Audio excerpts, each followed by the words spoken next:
तो सभी लोग भजन दोहराएं, उसके बाद में कथा सुने, क्योंकि ये कथा और सत्संग दोनों एक ही चीज माना गया है। लेकिन कथा होता है जिसमें भगवान राम की ही चर्चा चलती है, और सत्संग होता है जो जीवन को बदलने का मौका मिल जाता है। तो जो कहानी होगी वो सत्संग टाइप की होगी। तो सत्संग अगर हमें मिल जाए तो क्या होता है, एक छोटी सी भजन के बारे में पहले सुन ले, सभी लोग दोहरा लें, उसके बाद में फिर आप लोगों को सत्संग सुनाएंगे। जिसे जीवन में सत्संग मिल जाता है उसको क्या हो जाता है, तो सभी लोग दोहराएंगे। जिसको जीवन में मिला सत्संग है, उसे हर घड़ी आनंद ही आनंद है। जिसको जीवन में मिला सत्संग है, उसे हर घड़ी आनंद ही आनंद है। जिसको जीवन में मिला सत्संग है, उसे हर घड़ी आनंद ही आनंद है। जिसको जीवन में मिला सत्संग है, उसे हर घड़ी आनंद ही आनंद है। जिसका हरि से जुड़ा संबंध है, उसे हर घड़ी आनंद ही आनंद है।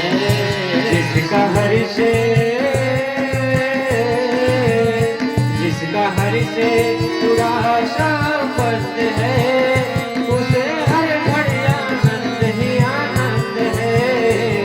जिसका हरि से जुड़ा संबंध है, उसे हर घड़ी आनंद ही आनंद है। जिसका हरि से जुड़ा संबंध है, उसे हर घड़ी आनंद ही आनंद है। जिसको जीवन में मिला सत्संग है, उसे हर घड़ी आनंद ही आनंद है। जिसको जीवन में मिला सत्संग है, उसे हर घड़ी आनंद ही आनंद है। किसको सत्संग मिल सकता है, बड़े ध्यान से सुनिएगा। सत्संग किसको मिलता है, सबको नहीं मिलता है। किसको मिलता है, और जिसका जीवन सच्चाई में ढल गया, उसके पापों का पर्वत गल गया। जिसका जीवन सच्चाई में ढल गया, उसके पापों का पर्वत पिघल गया। जिसके रोम रोम बसे गोविंद है, उसे हर घड़ी आनंद ही आनंद है। जिसके रोम रोम बसे गोविंद है, उसे हर घड़ी आनंद ही आनंद है। जिसको जीवन में मिला सत्संग है, उसे हर घड़ी आनंद ही आनंद है। जिसको जीवन में मिला सत्संग है, उसे हर घड़ी आनंद ही आनंद है। किसे मिलेगा, बड़े ध्यान से सुनिएगा।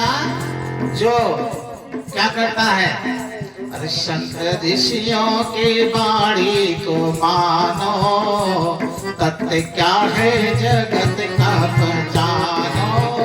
संत ऋषियों की वाणी को मानो, तत्व क्या है जगत का ये जानो। संत ऋषियों की वाणी को मानो, तत्व क्या है जगत का ये जानो। संत ऋषियों की वाणी को मानो, तत्व क्या है जगत का ये जानो। जो संत ऋषियों की वाणी को मानेगा उसका क्या होगा, अरे उसका 84 कट जाए फंद है, उसे हर घड़ी आनंद ही आनंद है। उसका 84 कट जाए फंद है, उसे हर घड़ी आनंद ही आनंद है। जिसको जीवन में मिला सत्संग है, उसे हर घड़ी आनंद ही आनंद है। जिसको जीवन में मिला सत्संग है, उसे हर घड़ी आनंद ही आनंद है। उसको 84 से छुट्टी मिल जाएगा। किस तरह मिलेगा, जैसे जैसे लोगों को मिला है वैसे उसको मिल जाएगा। जो संत ऋषि महात्माओं की वाणी पर अमल करेगा, किसको किसको मिला है ध्यान से सुनिएगा। अरे सुर मेरा कबीरा ने गाया, तुलसी नानक ने दर्शन पाया। सुर मेरा कबीरा ने गाया, तुलसी नानक ने दर्शन पाया। सुर मेरा कबीरा ने गाया, तुलसी नानक ने दर्शन पाया। सुर मेरा कबीरा ने गाया, तुलसी नानक ने दर्शन पाया।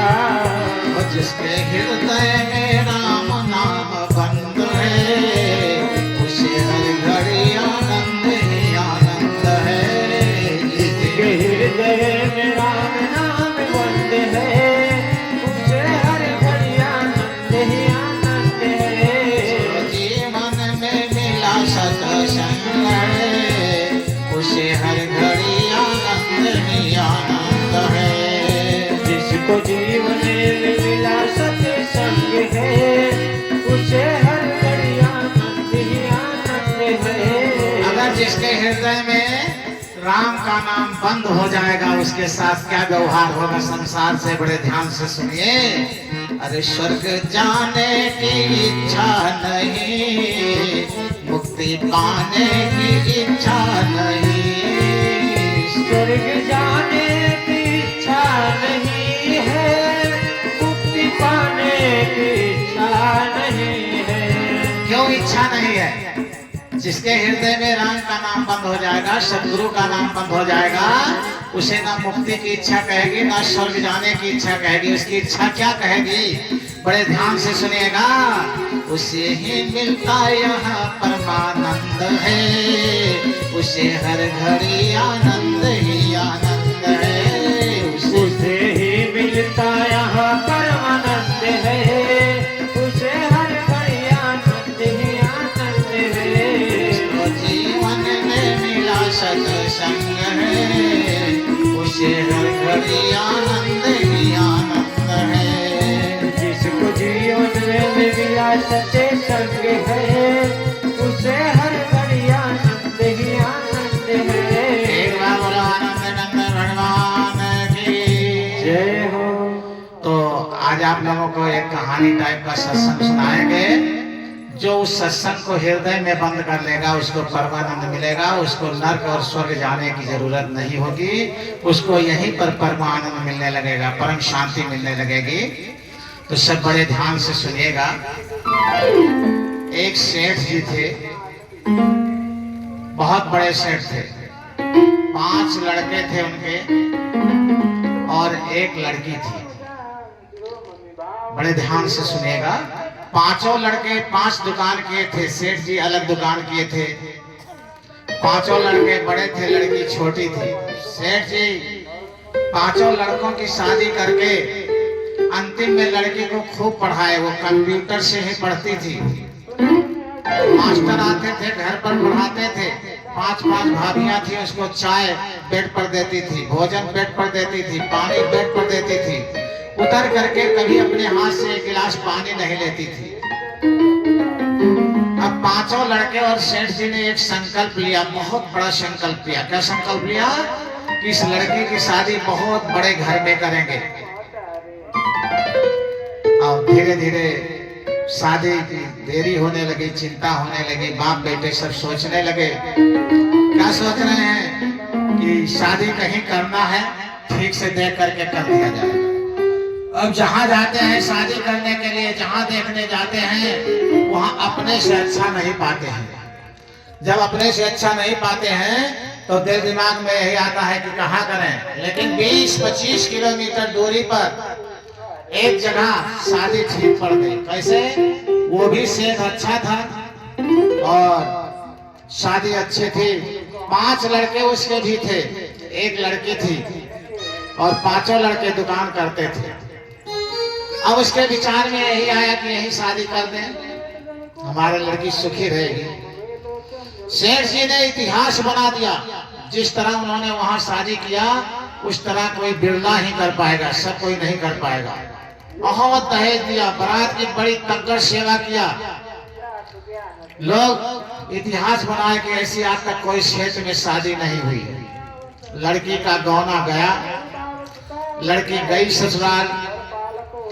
अब वो पूरा 25 साल 27 साल बिस्तर पर भोजन पाती थी, पानी पाती थी, चाय पाती थी, धुला धुलाया कपड़ा पहनने को पाती थी, कभी गिलास नहीं धुली थी।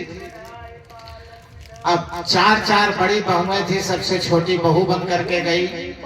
एक ननद थी, ननद को भी ये गर्व था कि हमारी छोटी भाभी आएगी तो सेवा करेगी हम लोगों की।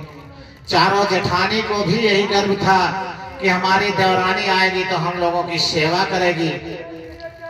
ऐसी स्थिति में जब वो पहुंची ससुराल तो शाम को तो कोई बात नहीं, लेकिन सुबह सब लोग इंतजार करें कि बेडती तो लाकर देगी बहुरिया, और वो खुद इंतजार करे कि मेरे बेड पट्टी अभी नहीं आया, देर हो रही है। 4 बजे आ जाता था, 4:15 बज गया, 4:30 बज गया, 5 बज गया। तो सारी जेठानी और ननद और सासू ने मीटिंग बनाया, कहा कि ये तो नहीं उठेगी। तो जेठानी लोगों ने कहा हम भी नहीं उठेंगे, लेकिन ननद से माँ ने कहा बिटिया तुम ही बेडटी दे दो सबको, आज भी उसको नहीं मालूम होगा। वो बेडटी ला करके ननद दी। जब उसको चाय पकड़ी, इतनी देर में आता है बेटी, डांटी कस के ननद को। वो बेचारी कुछ नहीं बोली, चली गई दे करके उसने ले लिया।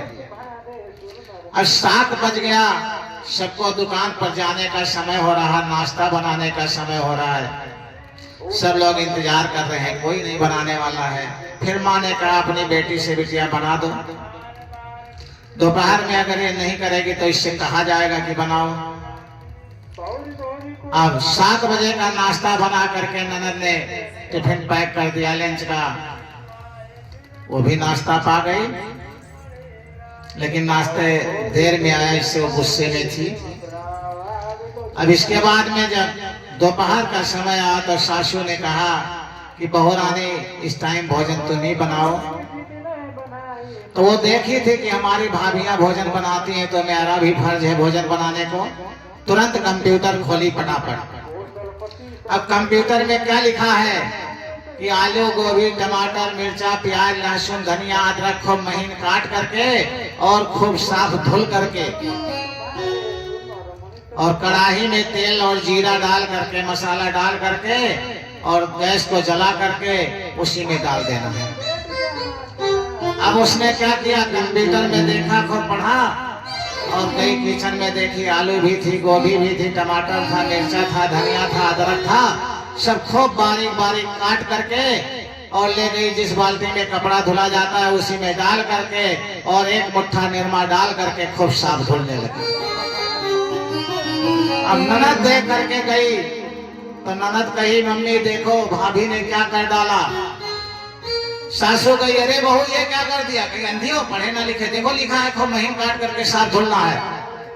सासू गई सर पर हाथ रख करके बैठ गई, कहीं हमारे बच्चे की किस्मत फट गई, ऐसी बहुरिया मिली है, अब इसका गुजारा कैसे होगा मेरे घर में। तो पहले लाइट वगैरह नहीं रहता था, तो क्या रहता था, मिट्टी का तेल का बोतल रहता था, लालटेन और दीपक यही जलता था।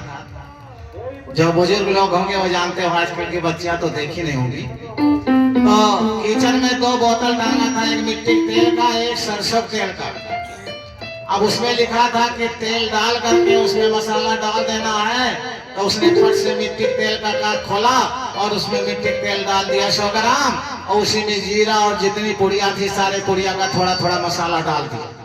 और जब गैस जलाया तो लक लक लक लक सब जलने लगा। जब जलने लगा तेजी से तो सारी सब्जी उठाकर उसी डाल दिया। अब सासू आई, बहुत तेज डांटी, उसने लड़ गई सासू से, कही अंधी हो, कंप्यूटर में लिखा उसी तरह बनाएंगे, तुम्हारे कहने से थोड़ा बनाएंगे। सासू कही कि अब तो बड़ा अनर्थ हो गया, तो पागल लड़की भेज दिया सेठ ने, अब इससे कैसे जान छुड़ाएं। सब जानने लगा। सासू ने कहा तुम रहने तो नहीं बना पाओगी, जाओगी, हट जाओ, जाओ उधर कमरे में जाओ। ननद ने पूरा साफ सुफ किया। उसके बाद सासू ने फोन किया नौकर को कि सब्जी ले आओ। नौकर फिर से सब्जी लाया, बना दोपहर का खाना, फिर पैक होकर के दुकान पर गया। लेकिन ये लड़की क्या कि अपने पिता के पास तेजी से फोन कर रही, पिताजी। कहीं हाँ बिटिया, कहीं अगर मुझे जिंदा देखना है तो जल्दी आ जाओ, अगर देर आओगे तो मेरी लाश पाओगे। अब बाप घबराया, बाप रे बाप, इतना दहेज दे करके भेजे हैं लड़की को और ये कैसे बोल रही है। अब ये कैसे बोल रही, बड़ी ताजुब की बात है। लेकिन बाप ने ड्राइवर को फोन किया, तुरंत गाड़ी आई, बाप ड्राइवर को लेकर के चला, आधे रास्ते पहुंचा, तब तक बेटी का फिर फोन गया, पिताजी अभी नहीं पहुंचे, मेरी लाश देखना चाहते हो क्या? अरे बिटिया आ रहे हैं, रास्ते में हैं। अब जब पिताजी आकर के पहुंचे हैं तो सेठ के सारे बच्चे तो दुकान पर थे, सेठ जी दुकान पर थे। लेकिन क्या नाम है? रूपाल जायसवाल, गोपाल जायसवाल 11 रुपए मैया के चरणों में समर्पित किए। हो शिवांश 21 रुपए मैया के चरणों में समर्पित किए। आलोक मिश्रा सेब, संतरा और केला संत ब्राह्मणों के फल के लिए लाए। और क्या नाम है बिटिया, आज वस्त्र लाई है वो भतीजी, क्या नाम है उसका? नीलम के तरफ से आज वस्त्र आया है ब्राह्मणों के लिए। और अभी एक भैया सभी लोगों को वस्त्र दे गए हैं। और आप लोगों का जिसका जो सहयोग है, सब आशीर्वाद सबके लिए। मैया महाकाली से विनती करेंगे कि हे मैया, सबके दिल में ऐसी प्रेरणा दो कि सबके अंदर श्रद्धा और विश्वास प्रभु के प्रति बढ़ता जाए। क्योंकि जब श्रद्धा और विश्वास की कमी हो जाएगी तो हमारी आस्थाएं घट जाएगी, हम धर्म से विमुख हो जाएंगे। और जब धर्म से हम विमुख हो जाएंगे तो हमें जीवन में नाना प्रकार का संकट ही आता रहेगा। संकट से बचाने के लिए हमारे पास केवल धर्म ही है। धर्मो रक्षत रक्षता, अगर हम धर्म की रक्षा करेंगे तो धर्म मेरी रक्षा करेगा। अगर हम धर्म विमुख हो जाएंगे, बेधर्मी हो जाएंगे तो हमें बचाने वाला दुनिया में कोई नहीं है। इसीलिए मैया से यही विनती करेंगे कि आप सभी के दिल में जो आए हैं वो भी, जो नहीं आए हैं वो भी, सबके हृदय में श्रद्धा और विश्वास प्रभु की तरफ बढ़ता जाए, सबकी आस्थाएं धर्म की तरफ बढ़ती जाए, ताकि संसार के संकट से बचते चले जाएं। नहीं तो संसारिक पीड़ा बढ़ती जाएगी। तड़प तड़प कर 84 में डूबने के अलावा कोई अस्त्र नहीं बचेगा। एक धर्म ही ऐसा है कि जो मुझे बचा सकता है। इसलिए ये श्रद्धा और विश्वास सबके अंदर बढ़े। मैया से यही विनती मांगेंगे कि आप लोगों के संकट हरण होते जाए। तो अब वह बच्चे के लिए सेठ जी पहुंचे। कहाँ पहुंचे? उसके दरवाजे पर। तो शेठानी एक कमरे में सर पर हाथ रख करके बैठ गई। घर में कोई नहीं है, जेठानी जितनी थी सब अपने कमरे में हो गई। लड़के पहुंचे, पिता पहुंचे लड़के के पास। कहे बिटिया क्या बात है? कहे पिताजी मुझको यहाँ से जल्दी ले चलो। कहीं बात तो बताओ, कहीं बात मत पूछना, पहले मुझको यहाँ से ले चलो। लड़की जिद किया तो पिताजी ने कहा बिटिया एक बार तुम्हारी सासू से तो मिल ले। कहीं नहीं, खबरदार उस डाइन से मत मिलना, वो पक्का डाइन है। बगल कमरे में सासू सुन रही थी, उसको और दुख हुआ कि मेरा घर तो नरक कर दी, ऐसी बहुलिया आ गई। लेकिन पिताजी नहीं माने, वो गए अपने समधिन के पास। कहीं बहन जी मैं आया हूँ। तो शेठानी क्या कहती, आए हो तो क्या तीर मारे हो? मैं देख रही हूँ तुम आए हो, किस लिए आए हो? कहीं लड़की को ले जा रहे हैं, 10-15 दिन के बाद भेज देंगे। कहने भेजना नहीं, जल्दी लेकर जाओ इसको, और जिंदगी में हमारे यहाँ मत भेजना। जो दहेज आपने दिया है उसका दूना धन दौलत ले लो, लेकिन हाथ जोड़ते हैं लड़की मेरे दरवाजे दोबारा नहीं आनी चाहिए। कहीं नहीं बहन जी, इसको समझा बुझा करके 10-15 दिन में लाए छोड़ जाएंगे। लेकर के चल दिए। अब जब लेकर के चले हैं तो रास्ते में पूछ रहे हैं, क्या पूछ रहे हैं कि बिटिया ससुराल कैसी है? कहीं पिताजी पूरा नरक है। जमराज के यहाँ का कुंभी नरक तो ठीक, लेकिन ये ससुराल नहीं थी। कहीं बिटिया सासू तुम्हारी कैसे? कहीं पक्का डाइन है, आज तक ऐसा इंसान हमने नहीं देखा। कहीं ससुर कैसा है? कहीं पूरा राक्षस है। अब सेठ जी सोच रहे हैं कि सब गड़बड़ा है इसके घर में, कहीं जेठ कैसा है, कहीं पक्का मूर्ख है, धूर्त है, किसी लायक नहीं, महानालायक है। सोचने लगे कहीं ननद कैसी है, कहीं पक्का चुगलखोर है। तो वो सब बेचारी क्या गलती कर रखी थी, लेकिन इसको सब परिवार बुरे ही बुरे दिखाई दे रहे हैं। कहीं तुम्हारा पति कैसा है, कहीं साक्षात जमराज है, कहीं अड़ोसी पड़ोसी कहीं सब नंगे लुच्चे लफंगे हैं, एक भी ठीक नहीं है। सेठ जी ने कहा कि इसका मतलब हमारे लड़की का है कोई ना कोई गलती है, इन लोगों का कोई दोष नहीं है। पिताजी एक शर्त पर हम चलेंगे, कहीं क्या, कहीं दोबारा इस दरवाजे पर मुझे ना आना हो तो ले चलो, कहीं बिटिया चलो, जैसे 5 लड़के हैं तैसे एक बेटी है, छा रहेंगे, कोई दिक्कत नहीं है, तो मत आना यहाँ। अब सेठ जी लेकर के चले तो उधर 5 पतो है, सोची ये तो सर का भार बन गई। ऐसा करो आज से इसी से खाना बनवाओ, इसी से बर्तन मजवाओ, इसी से चाय बनवाओ, तब ये जब जाएगी अपने ससुराल तो खुशी से रहेगी। अगर नहीं काम कराओगी तो जीवन भर सर का भार बन करके रहेगी। अब वो जैसे उतरी दरवाजे पर गाड़ी से अंदर जा रही, तब तक उसके चाचा चाची क्या कहते हैं, ए सुनो बहन का, कहीं अरे मीरवा के घर वालों ने भगा दिया, अब नहीं ले जाएंगे। अब बेचारी कान में आवाज पड़ा, लेकिन आंगन में गई तो माँ भी सर पर हाथ रखे बैठी है कि इतना इतना दहेज दे करके भेजे, आज वापस कर दी गई लड़की, अब इसका क्या पता होगा। अब भाभी भाभी बुला रही, 5 भाभियां अपने कमरे में बैठी, कोई नहीं निकल रही है। माँ ने कहा अरे कोई दुल्हन लाओ, कोई ला करके इस लड़की को जो है चाय पानी पिलाओ, कोई बोल ही नहीं रही है। अब ननद गई बड़ी भाभी के कमरे में, दरवाजा खटखटा कर खुलवाया, कहा भाभी क्यों नहीं बोलती, कहीं क्या बोले, अभी तक तो उम्मीद था तुम जाओगी अपने घर रहोगी, अब तो उम्मीद है तुम हमारे सर का भार बन करके रहोगी, अब तुम बोलने लायक नहीं रह गई, तुमसे क्या बोले। बेचारी सुनी सारी बातें, माँ चाय बनाकर लाई दी, उसके बाद में शाम को भोजन बना खाई, रात भर विचार के चले शंकर जी के मंदिर पर पूजा पाठ कराए, हो सकता दया कर दे कहीं हमारा गुजारा हो जाए। यहाँ तो नहीं दिखाई देता गुजारा। जैसे नहा धो करके एक लोटा जल लेकर के निकली, तब तक 2-4 सहेली दीदी जीजा जी तुम्हें भगा दिया, नहीं ले जाएंगे। अब बेचारी क्या करे, आगे बढ़ी और 2-4 सहेली दीदी जीजा जी ने तुम्हें भगा दिया, अब नहीं ले जाएंगे। अब उसके कोई जवाब नहीं निकले। जब पहुंची शंकर जी के ऊपर शिवलिंगी पर जल चढ़ाने, तो 2-4 लोग कहते अरे जो बड़ी वाली बारात आई थी सेठ जी का, इसी लड़के की हवा खेत ससुरालों ने भगा दिया। बेचारी जल भी नहीं चढ़ा पा रही है। वहां से भाग करके आई, एक कमरे में बैठ करके रोने लगी। माता पूछी बिटिया क्यों रोती हो, कहीं मम्मी क्या बताएं, हमारे समझ में अब नहीं आता, अब इस जीना से मरना भला है। सेठ जी देखे बिटिया को रोते, उनको भी बर्दाश्त नहीं हुआ। लेकिन सेठ जी बहुत महान सेठ थे, अमीर तो थे, धनी तो थे, लेकिन कभी किसी मंदिर नहीं जाते थे, कभी संत महात्माओं की शरण में नहीं जाते थे। लेकिन जिंदगी में पहली बार यज्ञ हो रही थी, कथा हो रही थी, तो सेठानी कही चलो बाबा जी से पूछा जाए, जो यज्ञ कराते हैं कोई जुक्ति बता दे, हो सकता है गुजारा हो जाए, नहीं तब तो हमारा घर का नाश हो जाएगा। अब सेठ और सेठानी पहुंचे जा करके, पूरे क्षेत्र के आने देख रहे, सेठ तो जिंदगी में कभी आया नहीं, आज तक तमाम यज्ञ भागवत हुआ, कि आज पहली बार सेठ सेठानी कैसे आ रहे हैं। आए बेचारे चुप पर पीछे बैठा है, दोनों लोग ना कथा सुने ना बात सुने, सुसुक सुसुक कर रो रहे हैं मने मन।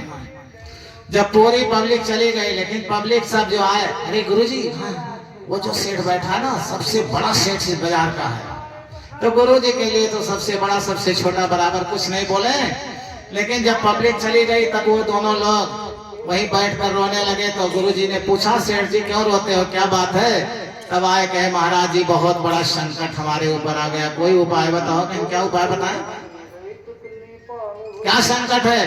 तो पूरी बात बताया सेठ जी ने। गुरु जी ने कहा हम एक वशीकरण मंत्र बता देते हैं और 6 महीने में पूरे परिवार बस में हो जाएगा। सेठ सेठानी का तो चेहरा खिल गया। हाँ महाराज जी बताओ। कहीं लड़की को लाओ तो बताएंगे। गए दौड़ करके जल्दी से लड़की को लाए। लड़की जब सुनी 6 महीने से बस में हो जाएंगे, बहुत खुश हो गई। दौड़ी चली आई। गुरुजी ने कहा एक मंत्र बताते उसी को जपते रहो और एक हफ्ता अपने घर पर खाना पानी बनाओ, खिलाओ सबको, समय समय से चाय नाश्ता बनाकर सीख लो। एक हफ्ते के बाद जाओ और पूरे परिवार की खूब सेवा करना, सासू की और जेठानी की सबका पांव दबाना, अपने पति का पैर छूना, पांव दबाना, ससुर का पैर छूना, जेठ का दूर से पैर छूना, ननद का भी पांव दबाना और सबका कपड़ा धोना, सबको नहलाना, पूरा सेवा करना।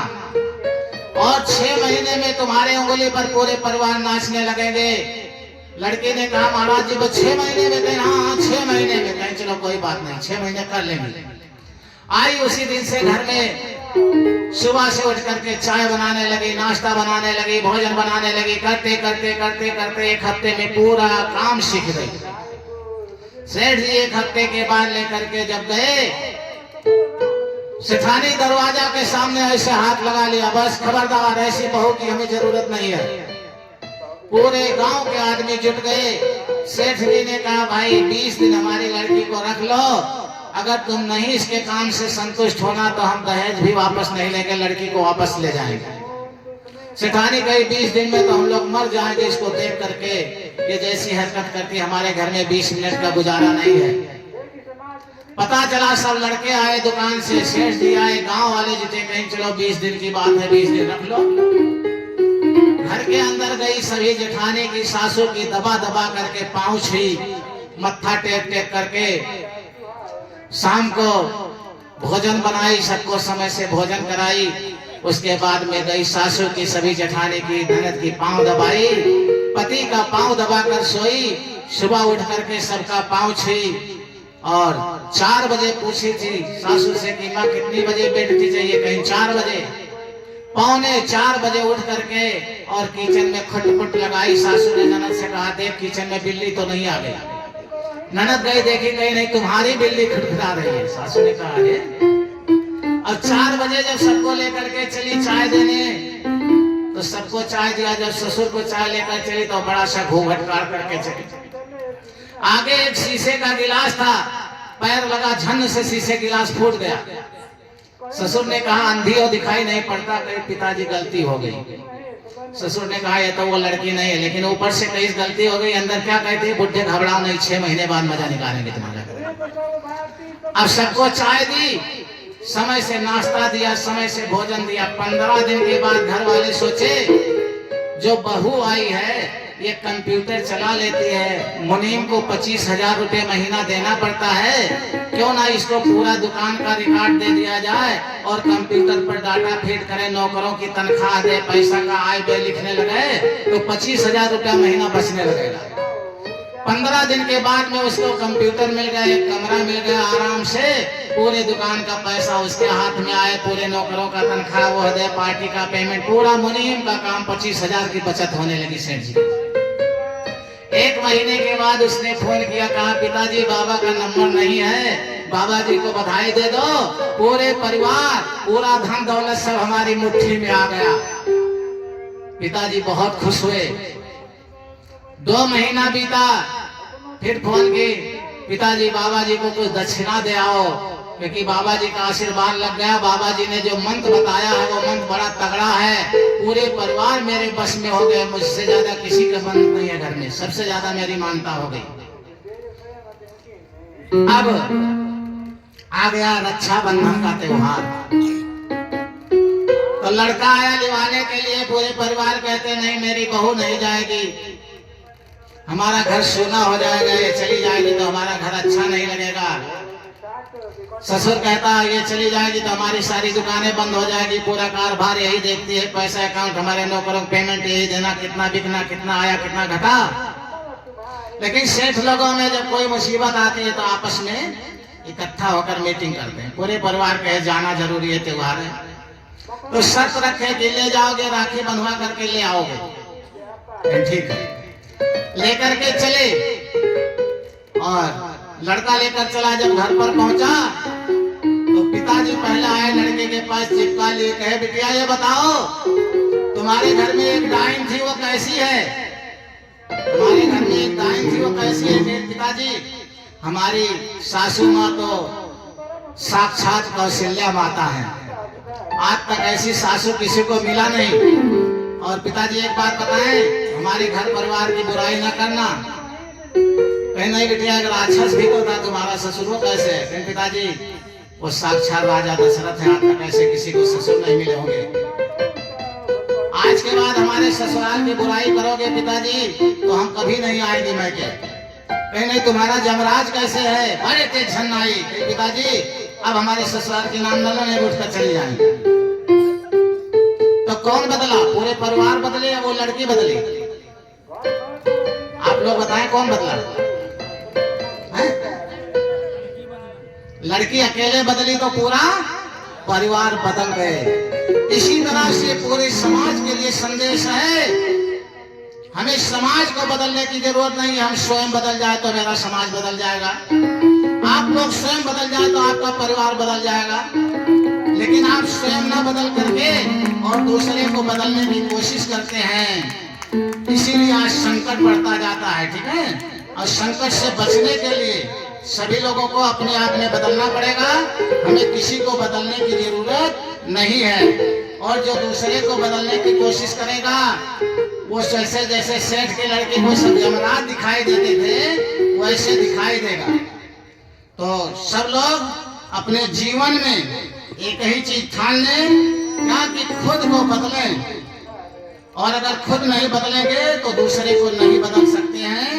इसीलिए सबके लिए एक ही संदेश है, खुद बदल जाए दुनिया बदल जाएगी। तो सभी लोग एक छोटी सी भजन होगी, भजन के बाद में समय हो रहा है। ये जीवन अपना क्या है इसके बारे में सभी सोचें, और ये जीवन कैसे चलता है और इसको कैसे चलाना चाहिए। तो सभी लोग दोहराएंगे एक छोटी सी भजन। ये जीवन तो भैया एक रेल है, कभी पैसेंजर कभी मेल है। तो भैया एक रेल है, कभी पैसेंजर कभी मेल है। ये जीवन तो भैया एक रेल है, कभी पैसेंजर कभी मेल है। तो भैया एक रेल है, कभी पैसेंजर कभी मेल है। ये जीवन तो भैया एक रेल है, कभी पैसेंजर कभी मेल है। तो भैया एक रेल है, कभी पैसेंजर कभी मेल है। ये जीवन तो भैया एक रेल है, कभी पैसेंजर कभी मेल है। तो भैया एक रेल है, कभी पैसेंजर कभी मेल है। लेकिन ये करता क्या है जीवन? ये जीवन क्या करता है? बड़े ध्यान सुनिएगा। अरे सुख दुख की पटरी दौड़ लगाती है, सुख दुख की पटरी दौड़ लगाती है, मंजिल तक हमको ये पहुंचाती है। की पटरी दौड़ लगाती है, मंजिल तक हमको ये पहुंचाती है। ओ सुख दुख की पटरी दौड़ लगाती है, मंजिल तक हमको ये पहुंचाती है। की पटरी दौड़ लगाती है, मंजिल तक हमको ये पहुंचाती है। लेकिन ये पटरी कब तक दौड़ लगाएगी? ये भी ध्यान से सुनिए। जो सुख दुख की पटरी पर ये जिंदगी दौड़ लगाती है, ये कितनी देर दौड़ लगाएगी? अरे सांसों का जब तक इसमें तेल है, कभी पैसेंजर कभी मेल है। सांसों का जब तक इसमें तेल है, कभी पैसेंजर कभी मेल है। जीवन तो भैया एक रेल है, कभी पैसेंजर कभी मेल है। तो भैया एक रेल है, कभी पैसेंजर कभी मेल है। ओ सांसों का जब तक इसमें तेल है, कभी पैसेंजर कभी मेल है। सांसों का जब तक इसमें तेल है, कभी पैसेंजर कभी मेल है। अगर इस रेल पर चलना है तो क्या करना पड़ेगा? टिकट लेना पड़ेगा पक्का। बिना टिकट के तो चल नहीं सकते, और बिना टिकट के चलोगे तो पकड़ जाओगे, फिर बैठने नहीं पाओगे। तो अच्छे कर्मों की टिकट कटा लेना, अच्छे कर्मों का टिकट कटा लेना, अच्छे कर्मों का टिकट कटा लेना। और पूछे जो टीटी टिकट दिखा देना, कर्मों का टिकट कटा लेना, पूछे जो टिकट दिखा देना। अरे बिना टिकट तो सीधे जेल है, कभी पैसेंजर कभी मेल है। बिना टिकट का सीधे जेल है, कभी पैसेंजर कभी मेल है। कितने लोग टिकट लिए हैं इस पर बैठने के लिए? जो टिकट ले लेंगे उन्हें दोबारा फिर इसी रेल पर बैठने का मौका मिलेगा, और जो टिकट नहीं लेंगे तो टीटी पकड़ लेगा, ये रेल पर बैठने का मौका नहीं मिलेगा। तो किस पर मिलेगा? कुत्ते, बिल्ली, भेड़, बकरियां, पेड़ पौधे, पशु पक्षी जैसे ट्रेनों पर बैठने मिलेगा। जैसे इतनी कीमती ट्रेन छोड़ करके और उस पर ऑटो पर और खड़खड़ बैठकर चलना पड़ेगा, बैलगाड़ी बैठ चलना पड़ेगा। तो इसीलिए इसका टिकट कटा लो ताकि इस ट्रेन पर चलने को मौका मिल जाए। तो जीवन तो भैया एक रेल है, कभी पैसेंजर कभी मेल है। तो भैया एक रेल है, कभी पैसेंजर कभी मेल है। और रिश्ते भी बनते और बिगड़ते हैं, और रिश्ते भी बनते और बिगड़ते हैं। यात्री जो इस पे चढ़ते और उतरते हैं, रिश्ते जो बनते और बिगड़ते हैं, यात्री जो चढ़ते और उतरते हैं। अरे माया के सिग्नल का खेल है, कभी पैसेंजर कभी मेल है। माया का सिग्नल का एक खेल है, कभी पैसेंजर कभी मेल है। वो माया के सिग्नल का खेल है, कभी पैसेंजर कभी मेल है। माया का सिग्नल का एक खेल है, कभी पैसेंजर कभी मेल है। जीवन तो भैया एक रेल है, कभी पैसेंजर कभी मेल है। जीवन तो भैया एक रेल है, कभी पैसेंजर कभी मेल है। एक बार बोलो आनंद कंद भगवान की। जय हो। जो माया रूपी झंडी लिए दिखा रहे हैं वो खड़े रह जाएंगे, ट्रेन पर बैठने नहीं पाएंगे, और जो अच्छे कर्मों का टिकट कटा लेंगे बैठ कर चले जाएंगे। ठीक है? तो माया रूपी झंडी लिए जो खड़े हैं वो जहाँ खड़े हैं वहीं रह जाएंगे, उन्हें ट्रेन पर बैठने को दोबारा मौका नहीं मिलेगा। और जो अच्छे कर्मों का टिकट ले लेंगे उनको यही ट्रेन फिर बैठकर चलने का मौका मिलेगा। एक बार बोलो वृंदावन बिहारी लाल की। जय हो। तो श्री कृष्ण गोविंद हरे मुरारी, हे नाथ नारायण वासुदेवा। श्री कृष्ण गोविंद हरे मुरारी, हे नाथ नारायण वासुदेवा। श्री कृष्ण